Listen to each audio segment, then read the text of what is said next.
So Brand Advocacy Index, 94% correlation to growth. This just goes to show you multiple different categories. And if you want the metadata, this is what the metadata looks like. I've never seen anything like this in all my years. I've never seen a metric so tightly correlated to growth. If you grow your advocacy, you grow your business. And that's what this data is saying to us. If you grow your advocacy, you grow your business. So what is this thing? It's a very simple survey. Like Net Promoter Score, we understood that there are advocates and there are critics, right? But there were two breakthroughs that came to us. The first was this idea that there are spontaneous and non-spontaneous advocates and critics. So a spontaneous advocate is, I walk up to you, I just meet you for the first time and go, I just bought a new car, I gotta tell you about it. This is unbelievable. That's a spontaneous advocate. Or, oh my God, I just flew in last night and this airline is just the worst airline in the entire world. That's a spontaneous critic. A non-spontaneous is, I will tell you if you ask me, right? I need to be prompted. Well, then you have to look at the weighting of that. So what you see is a non-spontaneous advocate has a weighting of 0.5, where a spontaneous critic has a weighting of a negative 2.0. So a spontaneous critic has 4 times the power in the marketplace to influence the consumer. 4 times. So sometimes the best way to increase your advocacy is to reduce your criticism. The other big breakthrough is the understanding that the marketplace is not just our customers. The consumer hears current customers and non-customers, and they aggregate that up together for a recommendation. So you must listen to both customers and non-customers. So this shows you multiple categories of the Brand Advocacy Index score, which is a differential between net advocate minus net criticism with the weightings in there. And the purpose of this is to illustrate is it's a relative number. It's not an absolute. Advocacy is a relative, not an absolute. Meaning automotive has the highest brand advocacy index as a category. And banking has the lowest. But all you're looking to do is beat your competitor. If I'm a bank, I do not need to chase automotive. I just need to beat my competitor. And if I beat my competitor, I grow my business. So you're not chasing an absolute score, you're chasing a relative score. This is Brand Advocacy Index looking at a category that we all are familiar with, which is US grocery retail. And the #1 advocated grocery store in the United States, I'm gonna guess not surprising anybody, is Trader Joe's. People love the Trader Joe's experience. It's a disruptive and very different experience. And guess who's growing? Trader Joe's. The least advocated is Walmart.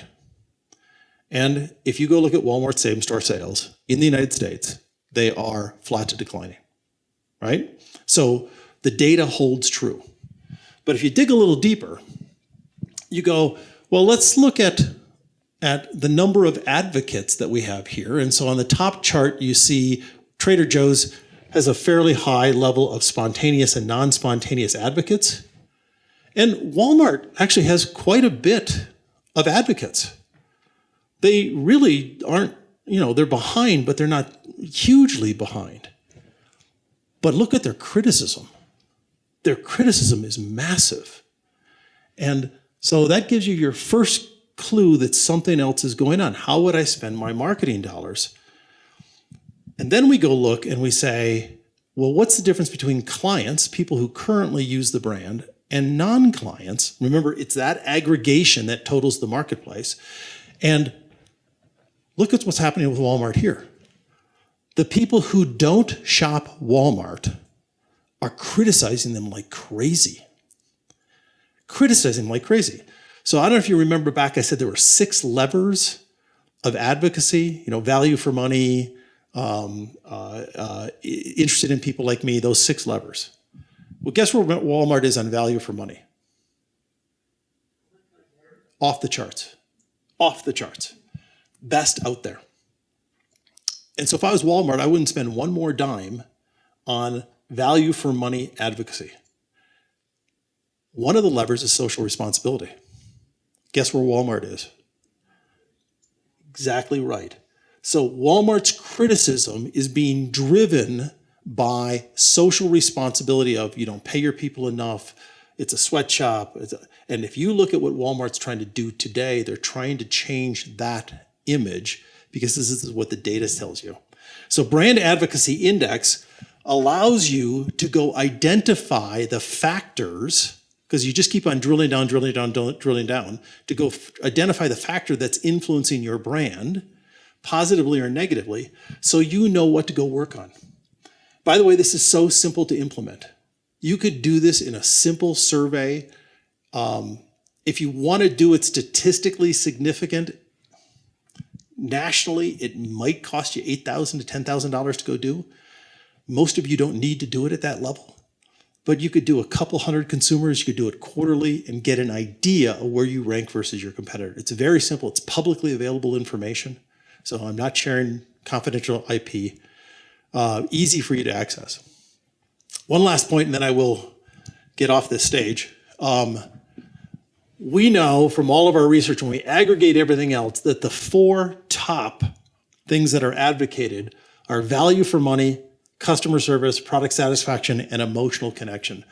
And the point of this slide is to say, don't neglect emotional connection.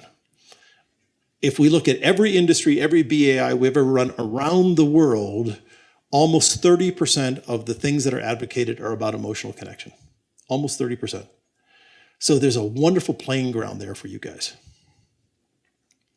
So in summary of all of this, I've tried to share with you a new model of what advocacy is, finding the 2%, building a trusting relationship, keeping the disruption. And then I'm trying to passionately argue, find a way to measure it too. Because measuring it makes your CFO a lot happier. But more importantly, it gives you things that you guys can go work on.